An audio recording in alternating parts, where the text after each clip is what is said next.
एक कहानी ऐसी भी प्रवीण के साथ। मेरा नाम विक्रांत है। मेरी जान, मेरी सोनल हमेशा से पिक्चर परफेक्ट बनना चाहती थी। बेहद खूबसूरत थी वो। एक बार में उसे देखकर दिल नहीं भरता था। पलटकर दोबारा देखना जरूरी था सोनल को, वरना लगता था जैसे कोई तमन्ना अधूरी सी रह गई हो। जब हंसती थी तो लगता था जाने कौन सी कयामत टूट पड़ी हो। मेरी सबसे अच्छी दोस्त थी वो। लेकिन फिर मुझे उससे जाने कब प्यार होने लगा। कसम से कह रहा हूं, मैंने कभी उसे बुरी नजर से नहीं देखा। हमेशा खुश देखना चाहा, हमेशा उसे हंसते खेलते देखना चाहा। लेकिन मानी नहीं वो। मैंने कितने फोन किए, कितने मैसेज किए, कितनी चिट्ठियां लिखी उसे अपने हाथों से, पर उसे कोई फर्क नहीं पड़ा।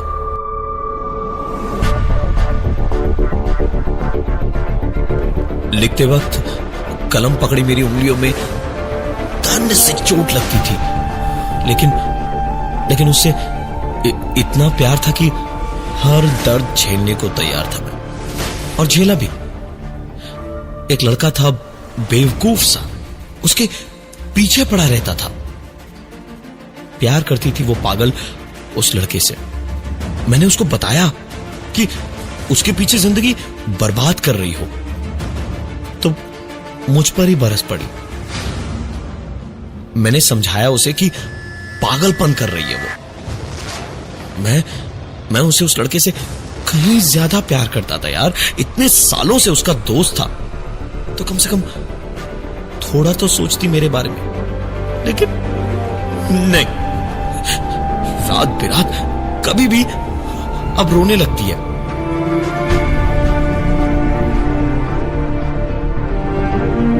वैसे तो पहले सिर्फ फोन पे ही परेशान करती थी, लेकिन अब तो हद ही खत्म कर दिया लड़की ने। अरे भाई, मैं सो रहा हूं लेकिन नहीं, ऐसे ही आ जाएगी कमरे में और आकर पहले चीखेगी, चिल्लाएगी, फिर गुस्सा दिखाएगी। और जब मैं कुछ नहीं करूंगा, हिलूंगा तक नहीं, तो मुझे थप्पड़ घूंसे मारेगी अपने हाथों से, और फिर थक हार के यही मेरे पास, मेरे पलंग के पास जमीन पर सो जाएगी। कितनी बार कहा था मैंने कि वो लड़का सिर्फ उसकी खूबसूरती से प्यार करता था। उसे सोनल के दिल से थोड़ी मतलब था, लेकिन सोनल माने तो ना। बताना पड़ा मुझे उसको कि यही प्रॉब्लम थी उसको, कि उसको जब तक सच्चाई दिखा ना दो तब तक पगली मानती नहीं थी।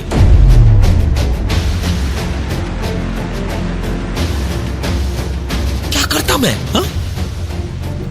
आप बताओ क्या करता? मुझे अपने प्यार को पाना था, उस घटिया लड़के से बचाना था मुझे। तो एक ही रास्ता दिखाई दिया। मैंने सोनल पर एसिड डाल दिया। तेजाब, पूरी खूबसूरती पिघल गई, जल गई धू धू करके मोम की तरह।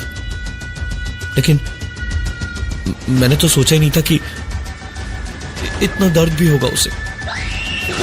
वो चीख रही थी, चिल्ला रही थी, तुम्हें क्यों मुझे अपने विक्रांत को गालियां दे रही थी।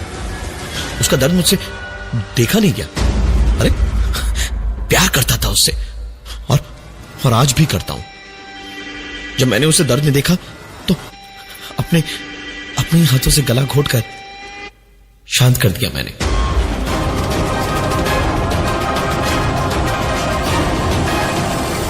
एक कहानी ऐसी भी प्रवीण के साथ। लेकिन सभी ने कहा कि वो मर गई। अरे, कैसे मर गई? हाँ? मैंने जगाने की कितनी कोशिश की, लेकिन लेकिन वो जागी नहीं, सचमुच सचमुच मर गई थी वो। पर मैंने तो टीवी पर एक फिल्म में देखा था कि 30 सेकंड तक किसी का गला घोटो तो उसकी धड़कन धीमी हो जाती है और उसे दर्द का एहसास नहीं होता है। मारना नहीं चाहता था अपनी सोनल को। ये सब उसी लड़के की वजह से हुआ था। उसे सबक सिखाना जरूरी था। मैं सोनल के मरने के बाद तुरंत उसके घर चला गया, उसे बाहर बुलाया। जरा सी और देर हो जाती तब पुलिस पहुंच जाती, लेकिन मैं कम थोड़े हूं। पुलिस से पहले पहुंच के उसे पहले तो जी बाहर कर मारा, फिर ईंटों से उसका सर कुचल के उसकी जान ले ली।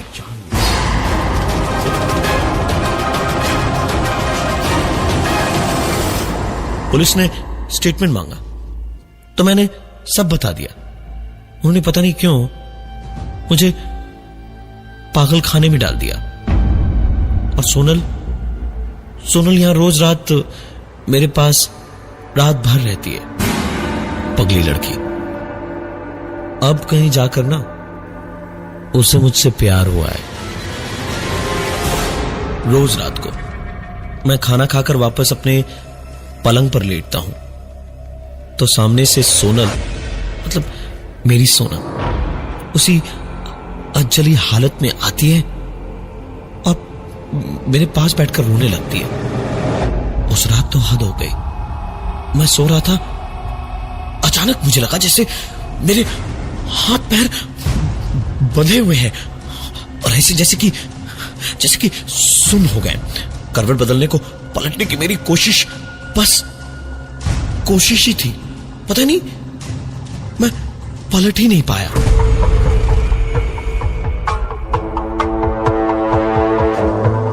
पूरी जान लगा दी मैंने, लेकिन बदन जैसे टूट रहा था दर्द से।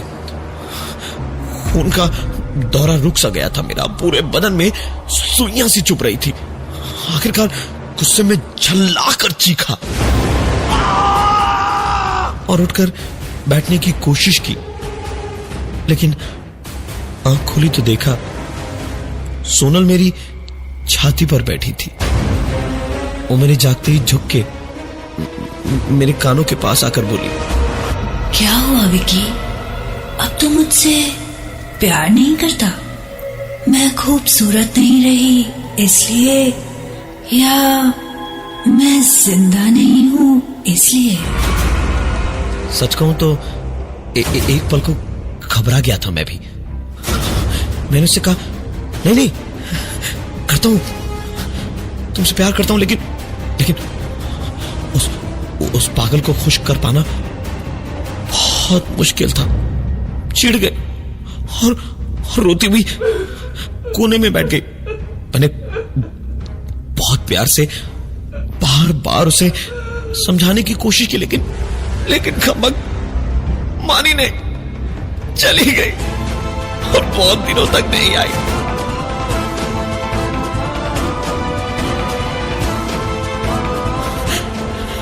लेकिन फिर एक रात मैं खाना खाकर लेटा ही था। पता नहीं क्यों मुझे बहुत बुरा लगने लगा कि मेरी वजह से सोनल आज है ही नहीं, जिसको हमेशा मैं खुश देखना चाहता था। वो आज थी नहीं। ऊपर से मरने के बाद भी मैंने उसे इतना दुख दिया कि वो इतने दिनों से मेरे पास आई ही नहीं। मुझे उसके साथ बिताया एक पल याद आने लगा तो मुझसे रहा नहीं गया। पहले तो मैं रोता ही रहा काफी देर तक, और उसके बाद न तो मैं खुद को रोक पाया और ना ही रोकना चाहता था। मैंने एक नुकीला पत्थर उठाया और उसे अपनी गर्दन तक लाया, और जैसे ही पत्थर को गर्दन में गाड़ के मैं बस अपनी गर्दन को हमेशा के लिए काटने वाला था, तभी मेरा हाथ रुक गया।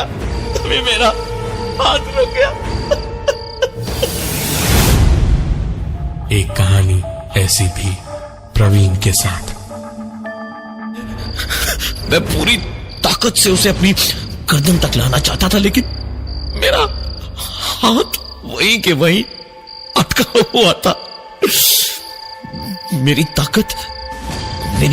पूरी ताकत कुछ ही पलों में जवाब दे गई और वो पत्थर मेरे हाथ से छूट कर गिर गया और मेरे कानों पे ठंडी सांसों के जैसी हवा के साथ सोनल की एक आवाज गूंजी।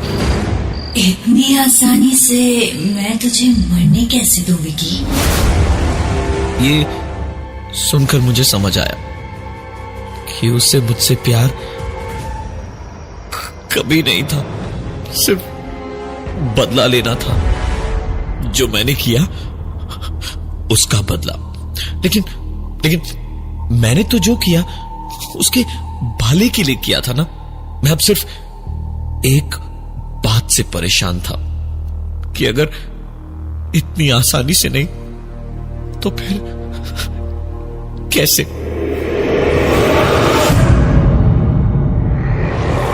ये सब कुछ सोच रहा था मैं जब सवेरे हम सबको प्लेग्राउंड में ले जाया गया। सारे लोग इधर उधर खेल कूद में लग गए। कोई चिड़ियों से बातें करने लगा, कोई पेड़ बनकर एक कोने में खड़ा रहा, तो कोई बॉल हाथ में लिए एक टक बॉल को घूरता जा रहा था और मैं एक कोने में बस बैठा हुआ था। और वहीं पर अचानक मुझे गर्दन पर महसूस हुआ जैसे किसी का हाथ था और वो कसता जा रहा था। मैंने पीछे पलट के देखना चाहा तो एक जोरदार थप्पड़ मेरे गाल पर पड़ा। मैं तो जैसे नींद से उठा था। मैंने इधर उधर हाथ पैर मारे और किसी तरह खुद को छुड़ाया और चारों ओर नजर दौड़ाई तो एक के बाद एक इन सारे पागलों को देख देख कर मुस्कुरा रहा था। हंसी आ रही थी इन सब पर।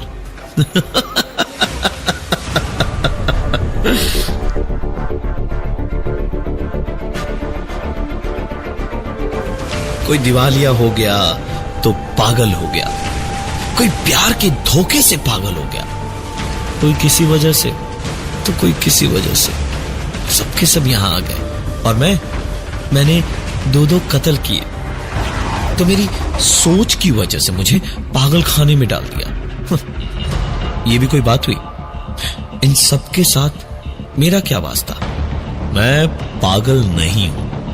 ये सब अपने घर वालों पर बोझ है, इनको जीने का हक नहीं है। मार दूंगा मैं इन सबको मार दूंगा।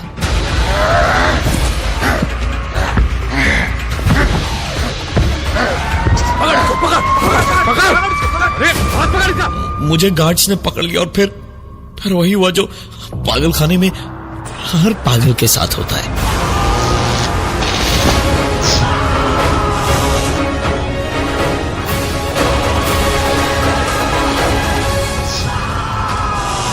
मैं चिल्लाता रहा, चीखता रहा और मेरे सामने बैठी सोनल मुस्कुराती रही।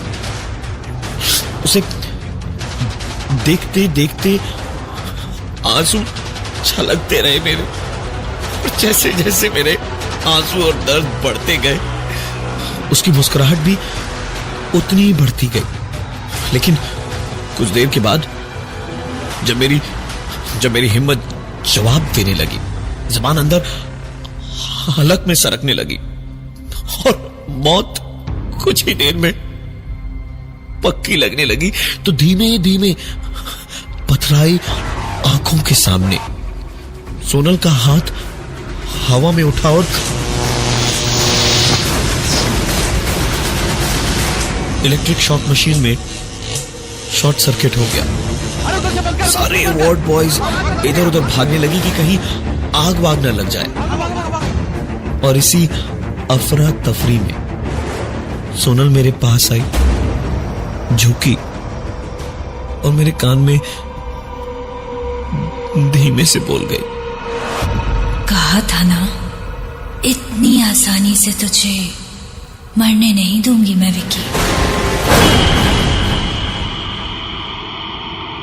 एक कहानी ऐसी भी प्रवीण के साथ। अब मुझे थोड़ा थोड़ा डर लगने लगा था कि आसानी से नहीं का तो एक ही मतलब है कि वो मुझे तड़पा तड़पा के मारेगी, मेरे फरिश्तों को भी जहन्नुम की आग में जलाकर मारेगी। मेरी सोनल का मुझसे नाराज होना लाजमी था ही। वो जो भी करे गलत नहीं हो सकता, लेकिन ऐसे मेरे साथ कैसे कर सकती है वो? या फिर ऐसे बार बार मुझे डरा के बोलने का मतलब ये भी हो सकता है कि कहीं शायद मैं सोच सोच में घबराता हुआ ही मर जाऊं। मैंने धीमे धीमे अपनी सेहत पे ही ध्यान देना शुरू किया, शांत रहने लगा, चाहे कितना भी कुछ हो जाए, लेकिन खुद को रोकना, खुद को संभालना शुरू किया और वाकई बहुत फायदा हुआ। मुझे 6 महीने बाद रिहा किया गया। मेरे एक प्रोफेसर की सिफारिश पे मुझे एक नौकरी भी मिल गई। मैं खुश था कि मैं उन सारे झमेलों से बच गया, जेल नहीं जाना पड़ा और एक नई जिंदगी शुरू करने का मुझे मौका मिला है।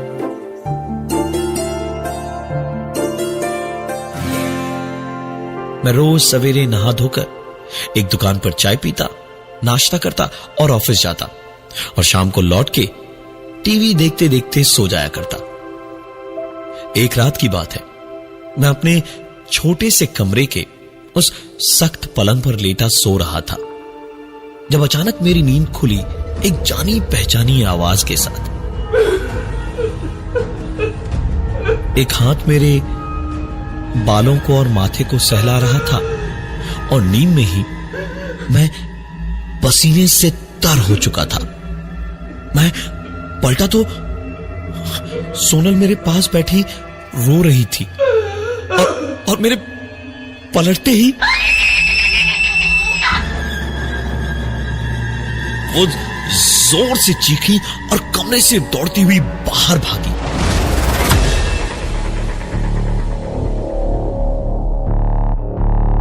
अब मैं पागल खाने में नहीं था, मैं उसके पीछे दौड़ा। दौड़ते दौड़ते मैंने देखा सोनम सीधे मेरे ऑफिस की बिल्डिंग में घुस गई। मैं भी पीछे पीछे भागा और देखा एक सिक्योरिटी गार्ड ड्यूटी के वक्त अपनी कुर्सी पर बैठा सो रहा था। सोनम उसके ठीक बगल में हाथ में एक छुरी लिए खड़ी थी और उसे मारने जा रही थी। सामने सिर्फ मैं था, तो इसका भी इल्जाम मेरे सर पर ही आता, इसलिए मैं चिल्लाया, सोनम नहीं, मुझे माफ कर दो सोनम, मैंने जो किया गलत किया और उसकी सजा मुझे मिल चुकी है, मुझे छोड़ दो, माफ कर दो मुझे, ऐसे तो मैं सचमुच पागल हो जाऊंगा। तुम्हारा पागल खाने नहीं जाना मुझे, मैं नहीं जाना चाहता वहां, पागल नहीं हूं, मैं पागल नहीं हूं सोनल, मैं पागल नहीं हूं।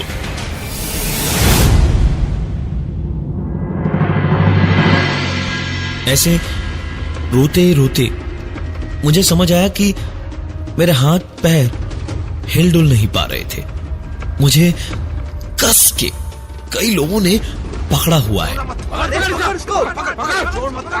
और मैं चिल्लाए जा रहा था कि मैं पागल नहीं हूं, मैं पागल नहीं हूं। और इसी बीच मैंने आंखें खोली तो देखा मैं उसी इलेक्ट्रिक शॉक देने वाली मशीन पर पड़ा था और मुझे वार्ड बॉयज बांधने की कोशिश कर रहे थे, पर बांध नहीं पा रहे थे। और सोनल उसी जले पिघले हुए चेहरे पर मुस्कुराहट लिए उंगली से ना का इशारा कर रही थी। मैं जैसे उसे देखकर सारे जहां का दर्द, परेशानी सब भूल गया और चुपचाप लेट गया। मुझे शॉक्स दिए गए।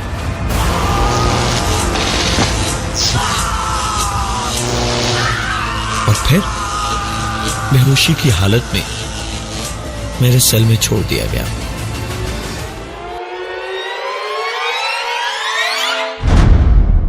आज 2 साल हो गए, मैं यही हूं। मैं यहां से जाना नहीं चाहता। सोनल रोज मेरे पास आती है, बुरे से बुरे हाल में भी मुझे मरने नहीं देती है, दर्द देती है। पर आप ही बताइए, वो प्यार ही क्या जिसमें दर्द ना हो। मुझे अच्छा लगता है जीते जीना सही, बदला लेने के बहाने ही सही, पर कम से कम मेरी सोनल मेरी सोनल मेरे पास तो है ना।